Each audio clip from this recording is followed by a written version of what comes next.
आहे गंगा.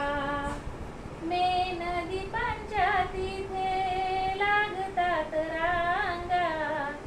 ज्ञानामृताची धनु आहे गंगा. पाझर फोडी ती नदी अपंगा. सांगा सुमीनाथ कवीला नागपूर दीक्षा भूमीला. हो हो नागपूर दीक्षा भूमीला. काय सांगू मी साजना महिमा तुम्हास तिथला. काय सांगू मी साजना महिमा तुम्हास तिथला.